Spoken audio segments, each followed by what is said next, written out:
I know what's going on. Oh, okay, here we go. Well, welcome back to the Knapp Foundation Seminars of Fellows, where it's my pleasure this week to introduce Dr. David McGrogan, who is an associate professor in the Faculty of Law and Business at Northumbria University. And of course, he is a fellow of the Knapp Foundation, for which he runs the International Research Network on Critical Theory and Conservative Thought. David is primarily interested in the role that law plays in shaping the relationship between the individual and the state, and in particular, how it creates or undermines the conditions of freedom within that context. To this end, he has published widely in this area, and his monograph, Critical Theory and Human Rights from Compassion to Coercion, was published by Manchester University Press in 2021. In January 2026, David's volume, The Conservative Critique of Liberalism, which he co-edited with Martin Beckstein, will be released, and he is currently working on his next monograph, tentatively titled Tyranny and Desire, which will be published by Polity. In the same vein, David runs an excellent annual reading group on tyranny and political reason, which for this year we're reading through Thomas Hobbes's Leviathan. And it's my great pleasure now to hand over to David for his paper, Law and Political Reason. David. Thank you very much. I have two things to apologise for before I start properly. One is that I have a lingering cough, so I apologise if I'm spluttering at various stages during this presentation. And the other is that the lights might go out at any moment, so I might be plunged into darkness. So if that happens, I apologise, and I'll switch them back on as quickly as I can. So anyway, I'd like to, of course, say a brief word of thanks to Lawrence and Aaron for arranging this series of seminars and for all of the moral support and the opportunities that they've offered over the past year and a half of my association with the Knapp Foundation. It grows more and more difficult with every passing moment to imagine a future for academic research in the humanities in universities in England and Wales, with the possible exception of the ancient universities. So this makes the Foundation's work especially important. There needs to be some way to nurture serious and rigorous scholarship within institutions of higher education, or else it will be replaced by faster, looser, and much less thoughtful and informed online commentary of the kind that readers of my Substack will be familiar with. The Knapp Foundation is, from small beginnings, consistently making the case for that argument. The subject of my talk today is law and political reason. I'd like to begin by talking about Machiavelli and Moses as a way of framing what follows, drawing attention to the concept of political reason as it was labelled by Michel Foucault. I will then say a little bit more about that concept by drawing a line from Machiavelli through Hobbes and ultimately to three modern thinkers whose work demonstrates that we have reached something of a cul-de-sac in our thinking in this regard. Those three being Anthony de Jassé, Alexandre Kojève, and Stanley Fish. I'll then conclude with some thoughts about alternative ways of conceiving of the relationship between law and political authority. To begin then at the beginning with Machiavelli, many of you will be familiar with chapter 6 of The Prince, where we find our author giving a list of excellent examples of those who have acquired new principalities by their own arms and ability. And here he lists Moses, Cyrus, Romulus, Theseus, and such like, going on to say, and although one may not discuss Moses, he having been a mere executor of the will of God, yet he ought to be admired, if only for that favour which made him worthy to speak with God. But in considering Cyrus and others who have acquired or founded kingdoms, all will be found admirable, and if their particular deeds and conduct shall be considered, they will not be found inferior to those of Moses. And in examining their actions and lives, one cannot see that they owed anything to fortune beyond opportunity, which brought them the material to mould into the form which seemed best to them. Without that opportunity, their powers of mind would have been extinguished, and without those powers, the opportunity would have come in vain. And then he goes on. It was necessary, therefore, to Moses that he should find the people of Israel in Egypt enslaved and oppressed by the Egyptians, in order that they should be disposed to follow him, so as to be delivered out of bondage. Now here, of course, Machiavelli is emphasizing that in these cases, the men in question were able to make the most of the opportunities which came to them by fortune, and this brought them the material to mould into the form which seemed best to them. And this is a familiar theme in Machiavelli, the idea that the skilled ruler makes the most of what fortune offers him and uses it to his advantage. Now, Machiavelli seems at the beginning of this passage to single Moses out from the others, saying that Moses was a mere executor of the will of God, and implying, therefore, that Moses was not simply taking advantage of opportunities delivered by fortune, but was divinely inspired. But his inclusion of Moses in the list is therefore curious. Why would Machiavelli place Moses in the category of those who have acquired new principalities by their own arms or abilities, only to immediately exclude him? And indeed, it is more curious still that Machiavelli's very first illustration of the phenomenon in question, in the second paragraph of the quoted text, is that of Moses. It was necessary, therefore, to Moses that he should find the people of Israel in Egypt enslaved and oppressed by the Egyptians, in order that they should be disposed to follow him. What Machiavelli seems to be implying here is that Moses did indeed make the most of an opportunity, namely the opportunity provided by the fact that the Israelites were in bondage in Egypt. It was this that gave him the chance to lead them. They needed a leader to rescue them from their predicament, and he filled the void. Now, Machiavelli is far from being the only figure in political philosophy to observe this about Moses. Actually, Thomas Hobbes makes a surprisingly similar point in the Leviathan. But Machiavelli states the position most starkly. Moses did not owe anything to fortune except the opportunity. His authority did not derive from status or a blessing from God, in other words, despite appearances, but from a temporal justification, a claim to be able to lead. Machiavelli here then appears to be laying out a distinctly modern understanding of authority. Authority is derived not from inherited status or innate qualities or divine right, but from appearing to be necessary in the here and now. The ruler must indeed take advantage of the opportunities which fortune throws in his way in order to make himself necessary to the people, or appear to be so. His authority is temporal, that is to say, it is not spiritual, and it must have a temporal and not a spiritual justification. Now, this form of reasoning is a species of what Michel Foucault labelled political reason. The ruler must have some justification for being a ruler. A structure of government must also. Dominion is, in the words of Giovanni Botero, founded, conserved, and expanded, and it therefore requires an account, usually implicit, as to why this should be. The most basic and persuasive response would appear to be precisely necessity. Government exists because it must, or matters would be worse. This directs our attention to the role of law. Machiavelli was keen to emphasize that the wise prince relies on making good laws in order to reinforce his own glory.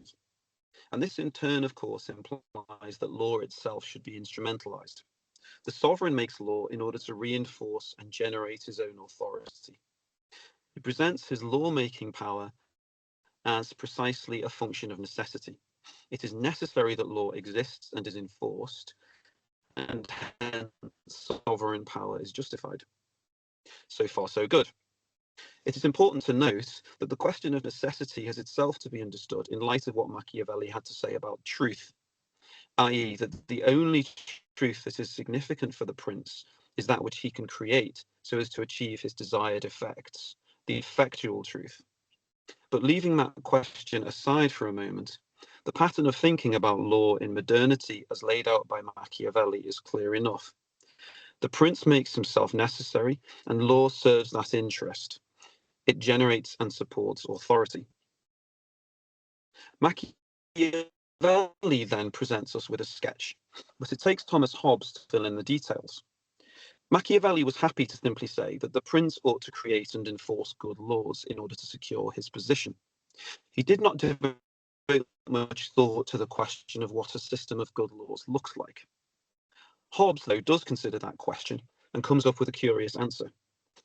Hobbes, and you'd hardly believe this account, describes the individual as possessing unconstrained and unlimited natural rights, and as motivated by passions, chief of which is desire, with the most overriding desire being that for security.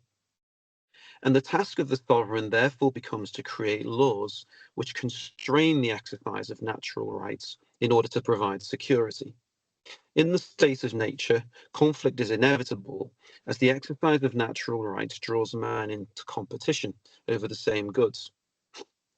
The sovereign therefore emerges as the means through which unlimited natural rights are reconciled. Put crudely, everybody has a right to everything, and the sovereign is justified in exercising authority because it is he who makes the decisions necessary to prevent this situation descending into a simple war of all against all. Hobbes then takes Machiavelli's understanding of law and runs with it. Law takes on a central role in the construction of an effectual truth that the sovereign is necessary. And it does this by envisaging a role for the sovereign as the governor or manager of a great mass of otherwise self-centered, conflictual and rivalrous individuals. To resort to another Foucauldianism, something of which I know Lawrence Hemming is particularly fond, the effectual truth which is created is that of a shepherd who exerts pastoral power over a flock, managing all of its merits and faults, and exerting a modulating influence which cultivates its spiritual as well as its physical health.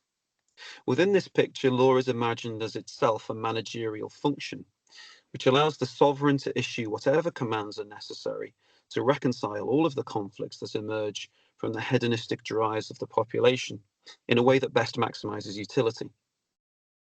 It is thus a pure instrument or tool. It does not reflect natural law or restrain the field of action of the sovereign, but simply serves as the means through which his pastoral power is given effect. Hobbes therefore presents us with an image of law as necessary in order to constitute a political order within individual desires can be realized through the minimization of conflict. The sovereign's authority derives from his mastery of law to achieve that. And clearly, although Hobbes did not deny the existence of natural law, actually existing positive law had no connection to it. Natural law may have some purpose in filling in the gaps where no positive law exists. It might guide individual conscience, in other words, but it could not inform or constrain what the sovereign might do. Excuse me. It is important to emphasize that Hobbes represents an important break with Machiavelli, but also represents something of a fudge. For Machiavelli, it will be remembered, good laws help to justify and buttress the status of the prince. Hobbes depersonalizes the situation by creating a distinction between the role of the sovereign and the person or people who are in charge. The Leviathan is not a prince, but an artificial man. And since he is an artificial man, it is implied, he has no motives of his own. Hobbes does not put it this way, but his vision of the Leviathan is one of a kind of benign neutrality. The sovereign uses law to create the optimal conditions within which human desires are realized. He has no interests of his own because he is merely an office. And the result of this, obviously, is to close off our analysis of the personal motives of those who are in charge. The sovereign, the artificial man, is justified in existing and exerting authority because he maximizes utility. And implicit in this is an understanding that, of course, it is open to human beings to know how to maximize utility through the pursuit of science. Hobbes can therefore be understood as having helped to usher into political philosophy that peculiarly technocratic brand of modern governance. But this serves, as I said, to make a fudge. The artificial man is never actually neutral or objective, because the people who occupy its brain, heart, and limbs are precisely people. They have what economists call preferences. And Hobbes does not therefore do away with the problem that Machiavelli presents to us. In short, he seduces us into overlooking the conundrum of effectual truth and necessity. When the sovereign makes a particular law, is he doing so because it is actually necessary, or because it serves his interests to make it appear as though it is necessary? We still face the Machiavellian prince. It is just that it is a pluralistic prince with many faces. Legal theory has since Hobbes been implicitly grappling with this problem. To what extent can law be understood as a neutral tool within which utility can be maximised, or will it be bent to serve the interests of those who rule? Whoops. In ceding the sovereign the absolute power to make law, are we serving our own interests or his? I'll leave you on a cliffhanger there and try to turn the lights on.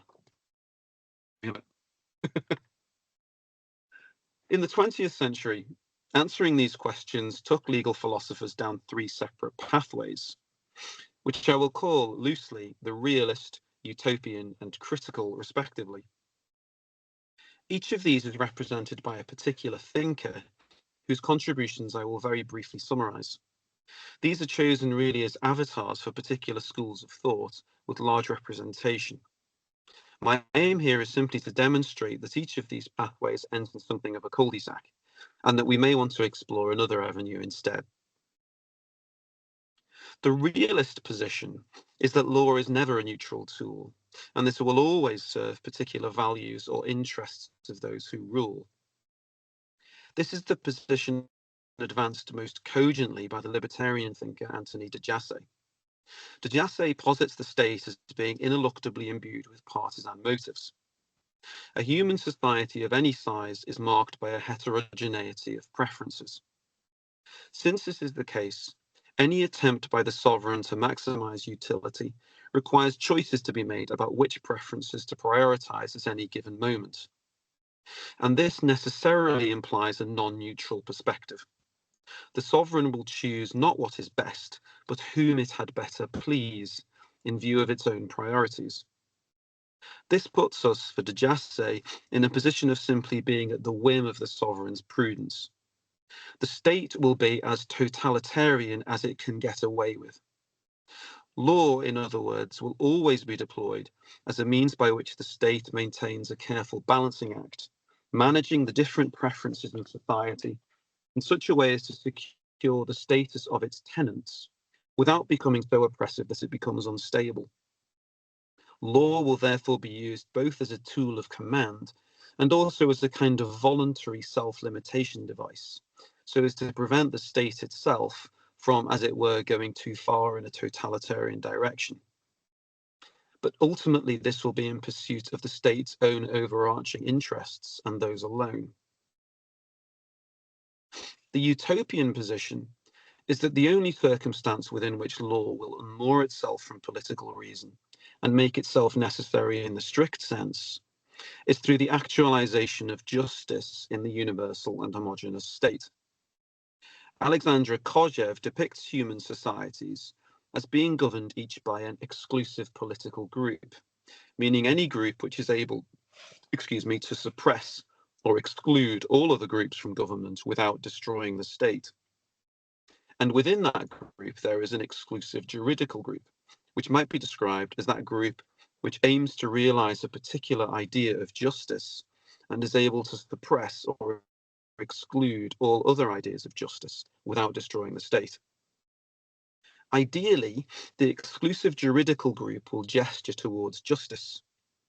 But as Kojev has it, provided that this group has its own discernible interests, this cannot be actualized.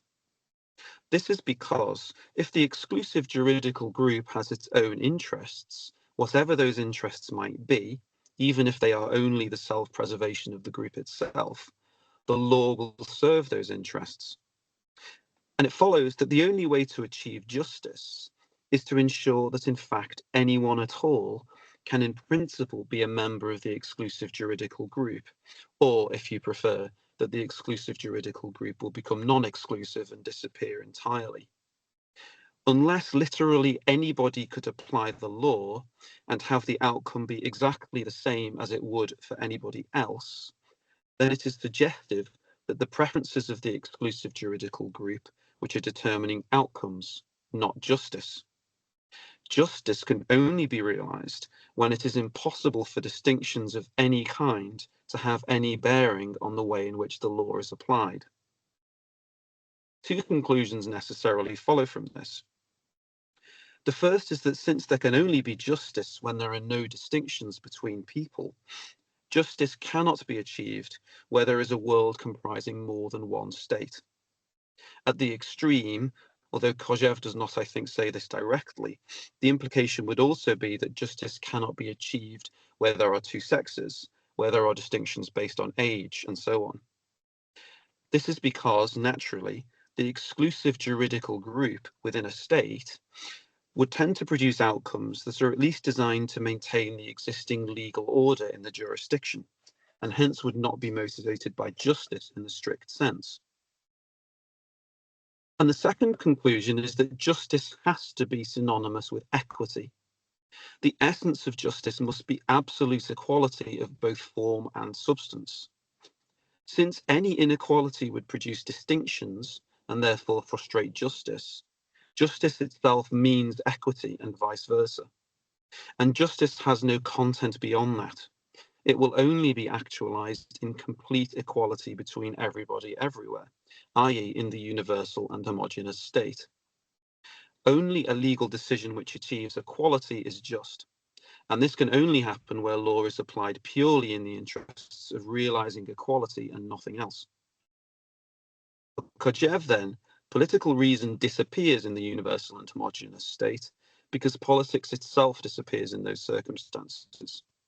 All that is left is a purely neutral law, the law of equality or equity, which ushers in a pure form of justice as such. The avatar for the third position, which I will call the critical position, is Stanley Fish. Fish insisted that in a world without foundational essences, law must take on the role of a forum for fighting forensic battles that could only ever be contingently and temporarily won. What mattered was not an underlying set of principles, because they cannot exist, but whatever happened to be persuasive at a given moment in time. Law's job then was not to give effect to any deep identity, but rather to serve as a process by which to negotiate the differences that would, if they were given full sway, prevent us from living together. Since in a world without foundational essences, argument is all we have, law functions as a bounded argument space within which to resolve what are inescapable moral and political disputes. This means that law at best serves as a means by which to negotiate the relationship between ruler and ruled. It is simply a mechanism through which to manage the fact that all individuals and the artificial man of the sovereign himself have preferences, which they will battle over. Law has no intrinsic or natural content, but is only a field of conflict. And we are therefore returned to Hobbes, but with a twist. Law is necessary as a kind of management function, and the artificial man is necessary as the guardian and enforcer of that system of management. But here, the sovereign himself becomes simply another actor in the site of conflict. Officials of the state, like every individual in society, have their preferences, and all are brought before the crucible of the law simply to determine outcomes in rhetorical conflict. We can hope for nothing better than this, and indeed it is simply a function of modernity's ultimate refusal of foundations. Where there are no shared foundations, there can be no law, other than on Fisher's terms. The total sum of its aspirations is to provide an arena for argument, with the position of sovereign authority justified insofar as it gives effect to the results. It would appear then that we do not have a very good answer or a very satisfactory answer to the conundrum that Machiavelli laid out for us. In the realist vision, we simply need to embrace and accept the fact that law will serve the interests of the prince's effectual truth and hope for the best, that the state will be as totalitarian as it can get away with and leave it at that. The utopian vision holds out for us a vision of total homogeneity and uniformity under a total law that permits no inequality to arise. Law is liberated from politics by the death of the latter. And the critical vision simply imagines law as a site of disputation, a rhetorical colosseum for combat between preferences, with no way of assessing which is better other than by the weight of sheer argument. The question therefore remains, how do we untangle law from political reason? How do we separate the truly necessary from that which fosters an effectual truth of necessity serving the interests of those who rule. And ultimately, therefore, what are the grounds of law if not politics itself? Thank you. Thank you very much, David, for your very thoughtful paper. We've got about 15 minutes for questions. I know Lawrence's hand is about to go up, so I'm going to jump in quickly first and just ask us, perhaps I just misunderstood at the end, but at the beginning you were talking about in Machiavelli and Hobbes about authority and its relation to necessity and determining necessity based on if it really is necessary or if they're just serving their own interests. So how then, in any of the three conclusions that you draw, is necessity determined? For instance, in the second utopian conclusion, how would necessity be determined? I mean, what is necessity in that regard? Yeah, perhaps. Well, yeah, perhaps in that. Yeah, it's a good question because it forces me to think about that in more depth. I think in that context, necessity perhaps could be replaced by inevitability, in that the Kojève, the only ultimate justification for law and the state, if you like, is the achievement of the realization of justice and equality. So perhaps necessary there takes on the different meaning of something that will inevitably ultimately result, right, if things play out as they ought to. So the only possible justification for, or the only possible ultimate justification for authority can be the vision that he lays out of the universal and homogeneous state. Sure.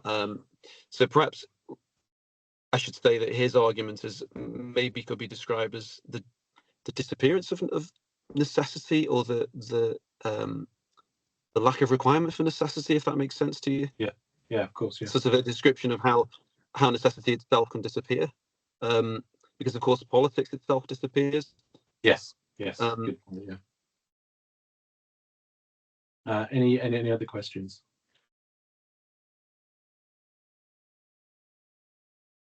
Oh, John.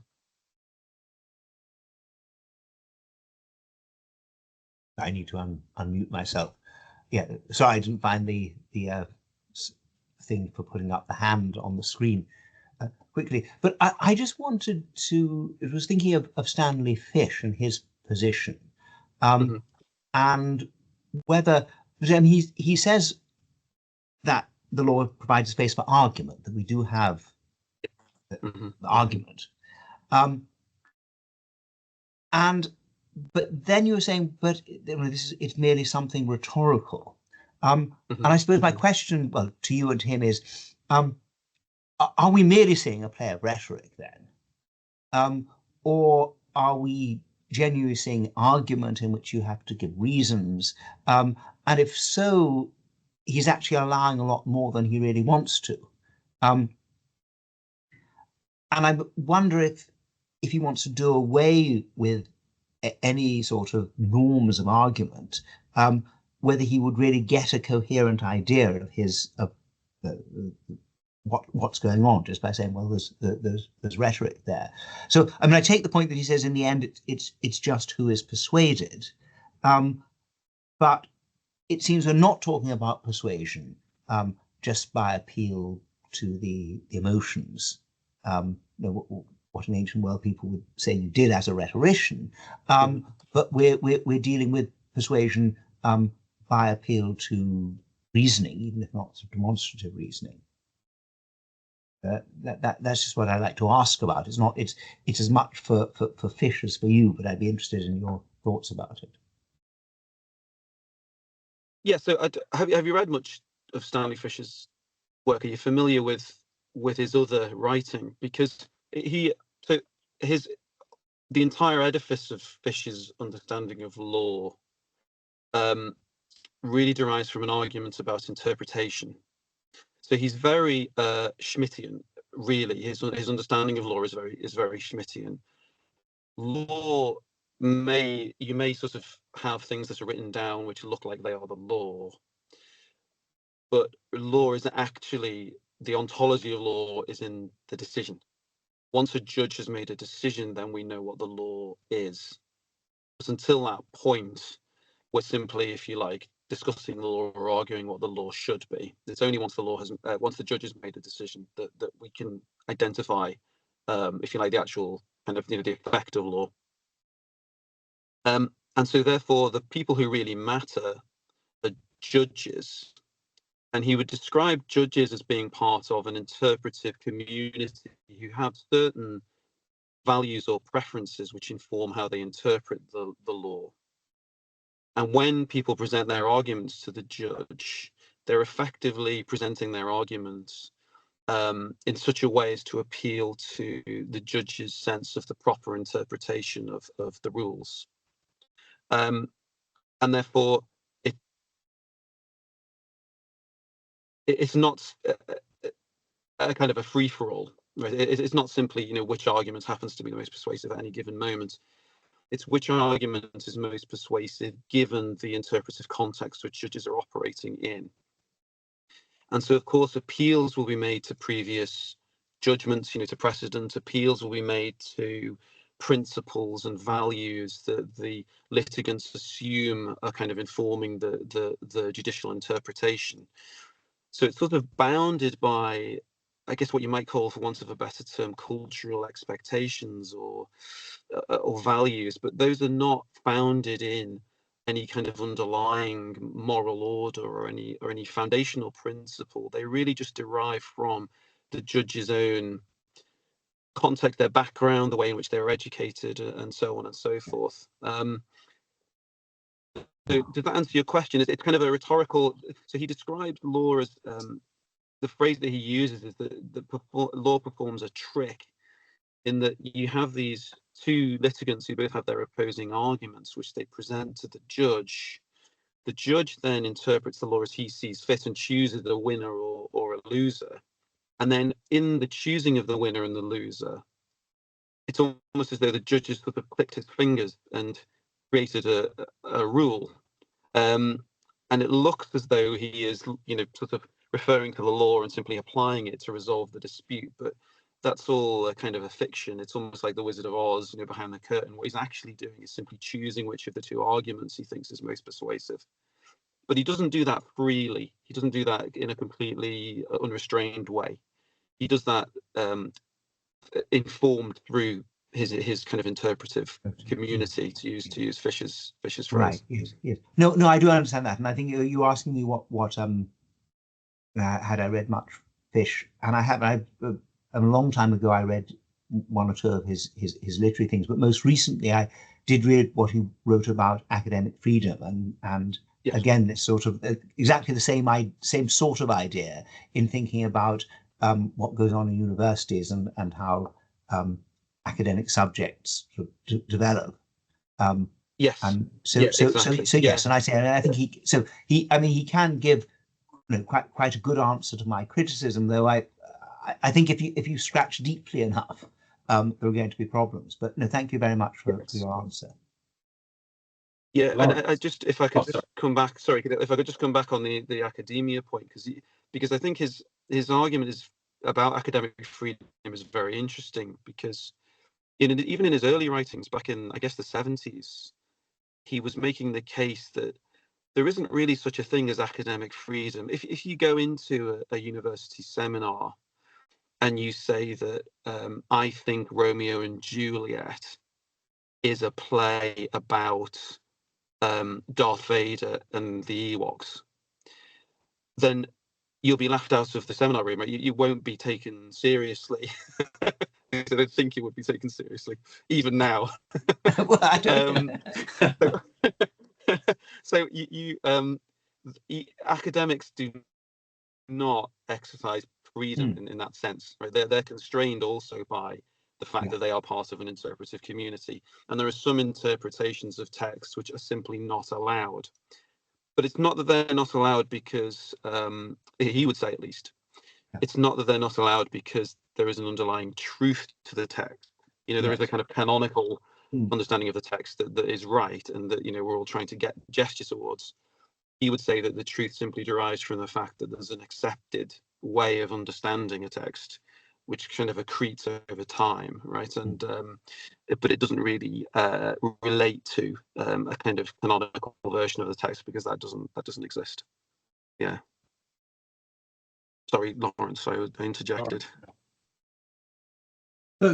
David, my question, I mean, you're dealing with some of my favorite people here, Kojève, Foucault. I mean, goodness, if you, well, I could think of a couple of others you'd thrown in, but mine is a more basic question, because I often find myself at sea with these arguments, not because they're not cogent, they have a cogency, but because they seem to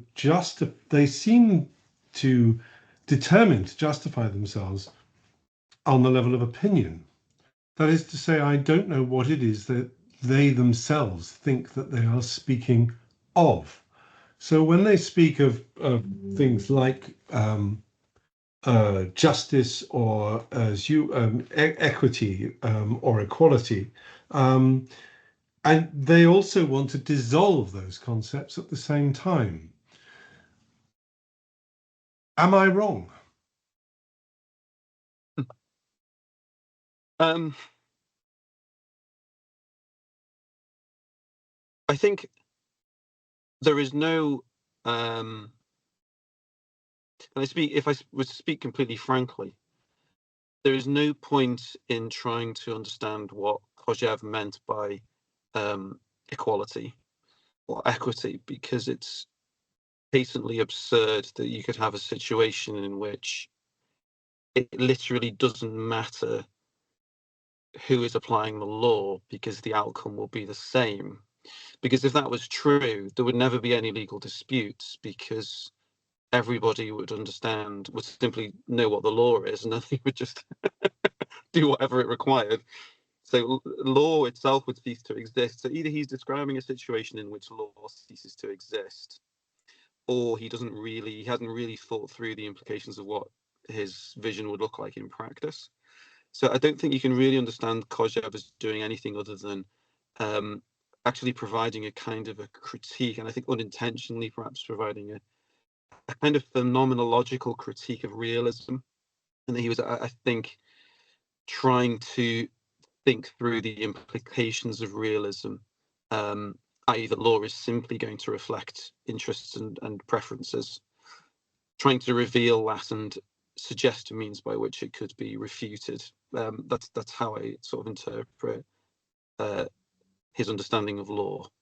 If you start getting into what he really meant by equality, I find that almost impossible to do. And I think that's why his work on law has been almost totally ignored, because the outline of a phenomenology of right's been around for, it's published in the early 80s, I think, posthumously, obviously. And there's almost no academic commentary on it, because it's so useless, actually.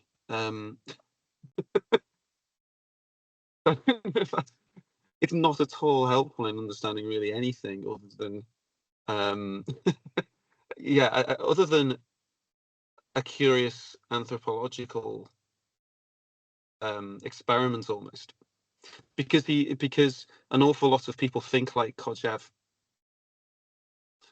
His ideas have they rhyme, if you like, with a lot of what academic lawyers think about law, i.e. that it can only be actualized in equality, and that justice and equality are the same thing.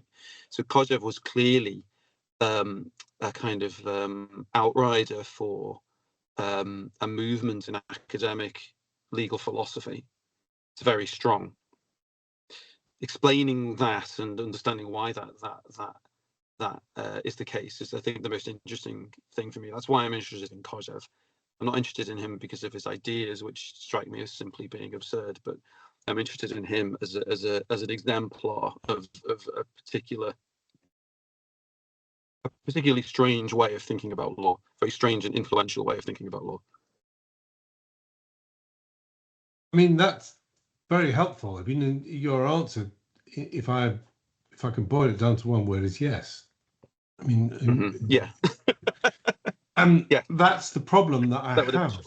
That's the problem that I have with both Kojève and Foucault. Fish, I don't know at all, but that is to say that I'm absolutely certain that Foucault never provides us with a when Kojève uses a word like phenomenology, he's not using it in what I would call the genuinely phenomenological tradition. That is to say, he's not, I mean, this is Husserl's point, isn't it? That he's not, that the phenomenon is nothing other than an appearance. There is no